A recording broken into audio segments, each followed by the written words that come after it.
Hi Sagittarius, welcome po sa ating channel at ito ang inyong daily kabay-tarot reading for February 14, 2025. Please be reminded kung naka-resonate kayo, comment down. Kung hindi kayo naka-resonate, ibigay niyo po sa iba kasi channel reading po ito.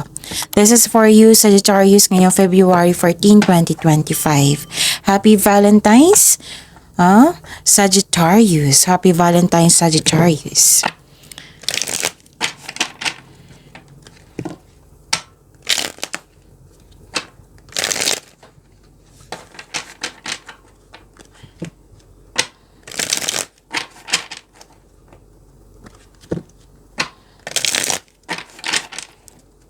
Para po ito sa inyo Sagittarius ngayong February 14, 2025. Maraming salamat po sa inyong patuloy na suporta at maraming salamat din po sa mga hindi nag-skip ng ads. Gamitin ang reading na ito bilang kabay lamang sa mga hindi pa nag-subscribe. Subscribe na po kayo at click bell notification para malaman nyo na may bago tayong video. Para sa mga gustong magpa-reading po, may lumabas dyan sa screen nyo ngayon. Panoorin nyo po at sundin ang instruction. Spirits Guide, mga ganap po para kay Sagittarius ngayong February 14, 2025. I need 3 cards po.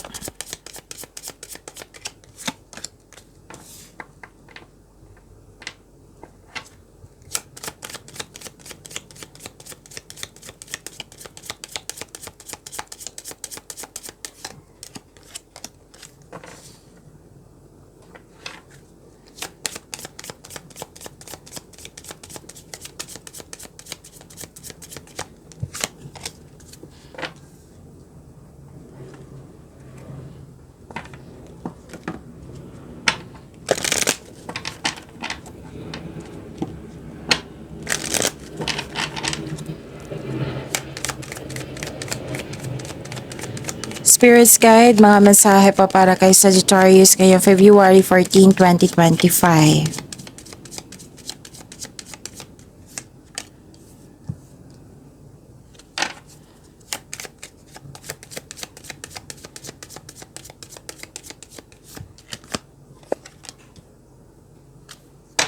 Okay, Sagittarius, ngayong February 14, 2025. May matanggap kayong good news. This is change for the better. Pwede din in-announce mo ito sa isang grupo ng tao at nagulat sila. Oo, may nakita ko ditong paglilipat sa malayong lugar. Pwede din bibigyan mo ng aksyon yung matagal mo ng plano. Magkakatanggap din kayo ng news regarding sa nanganak, parating na baby, buntis, kasal, ikakasal. Malalaman mo rin ng totoong intensyon ng isang tao sa iyo. May parating po na pera sa inyo which is expected nyo po ito, or ito ay isang news or information. At dalawang card na po nagsabi dito na may pagbabago, and don't worry sa biglaang pagbabago na ito kasi this is change for the better. May concern lang po kayo sa mataas ang ego, mahirap kausap or sobrang stricto, at may nakita ko dito may nasikaso kayo sa malaking building. Pwede na nagkaroon ng isolation, yung nagpahinga ka, gusto mo mapag-isa para makapag-isip, mapagpahinga. Oo, para sa pagbalik mo, okay ka na. Tapos nakita ko rin dito yung separation. Maraming case ng separation ha. Pwedeng literal na separation, pwedeng closure, end of contract, pwede din na lumipat para magkaroon ng long distance relationship, pwede din separation of responsibilities. Yan. Okay? So, take action with passion, go slow, and take time.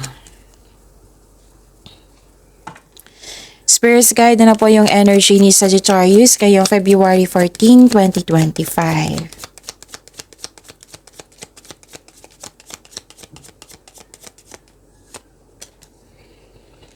And the clarification of this card po.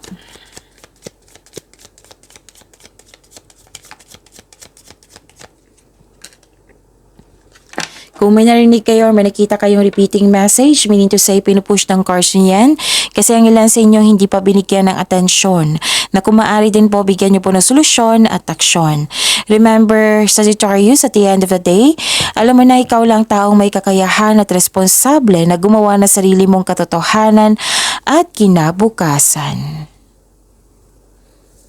Okay, so choices, future plan, nakikita ko dito, Sagittarius.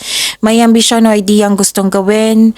This card asks you na magawa ng plano para sa hinaharap. Mag-ingat lang po sa pagiging mainipin po. At nakita ko naman dito na may magbigay ng suporta sa'yo. Pwedeng tulong din ito. Okay, para mas lumago yung layunin mo sa buhay. And listen to your intuition. Kasi it will guide you sa isang malaking desisyon. And please know, ang sabi ng card dito, ang iyong buhay ay patuloy na yumayabong kapag sinunod mo yung spiritual path and explore new direction. Sa mga hindi pa alam, sa mga bago dito, sa mga hindi pa alam kung paano mag-connect sa inyong intuition, i-search po sa Google yan on how to connect to your intuition kasi maraming paraan po iyan. Nakita ko rin dito na nagkaroon po ng lack of confidence or lack of focus kasi may away. Hindi nagkasundo, hindi naka-move on, hindi successful yung plano. So ang advice po dito, you need to create a concrete plan in order to regain momentum. Impulse control ay kailangan po in order to grow and take action in a positive direction. Yan yung pinaka-importante. Take an action in a positive direction. Okay, huwag kayong mag-claim ng negativity ha kasi nakakasama yan sa inyo. Spirits Guide, Career and Money po ni Sagittarius ngayong February 14, 2025.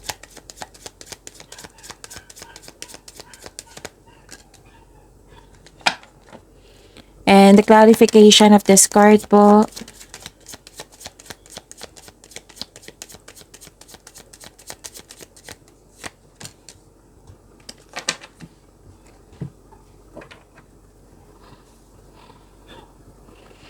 Okay, nakita ko dito na nagkaroon po ng, sa career and money to ha, mag-ingat kayo sa taong masakit kung magsalita.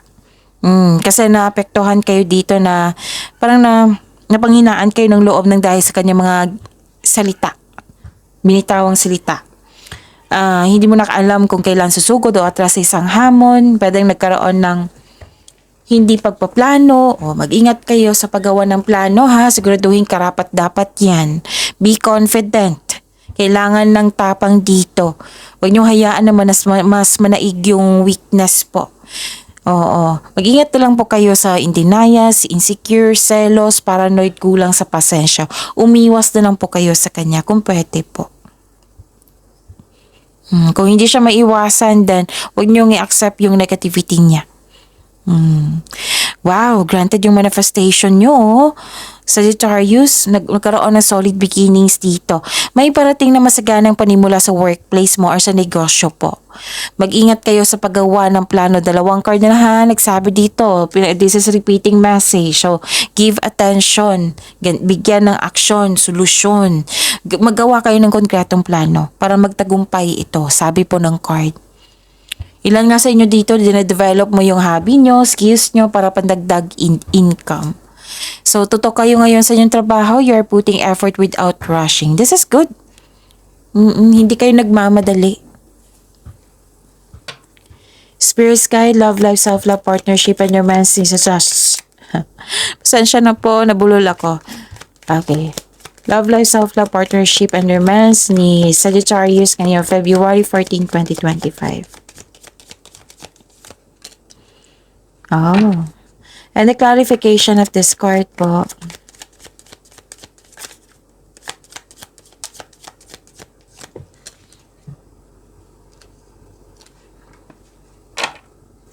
Okay.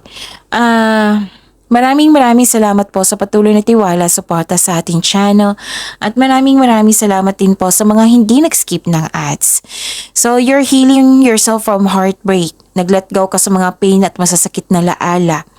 Kahit malungkot ka, kahit disappointed ka, nag-make move ka for recovery and releasing the pain. So this period of sorrow won't last forever. Mag-focus kayo sa future with hope for new experiences. And huwag yung dalhin yung heartbreak sa galing sa nakaraan into the sa present po. Kasi maapektuhan kayo nito eh. And claim nyo po yung recovery. Okay? Claim nyo po itong recovery po. And nakita ko dito na nagkaroon po ng huwag kayong maniwala agad sa chismis. Alamin nyo muna kung totoo ba yan or hindi. Kasi kitang-kita ko dito na walan ka ng panatag. Tapos, again, 3 card na po nagsabi dito, kung gagawa kayo ng plano, siguraduhin karapat-dapat yan. Huwag po daw kayo magpabaya. Pwede din may concern kayo sa isang bata or isang taong kumikilos na parang bata. Nagrereklamo siya sa kanyang responsibilidad. Mas nauna yung reklamo niya kaysa gawin niya yung responsibilidad niya. Pagyamanin niyo po yung blessings sa binigay sa inyo sa Sagittarius. See you tomorrow. Please like, subscribe, and click the button for notification para updated po kayo sa daily tarot reading natin. Maraming salamat po.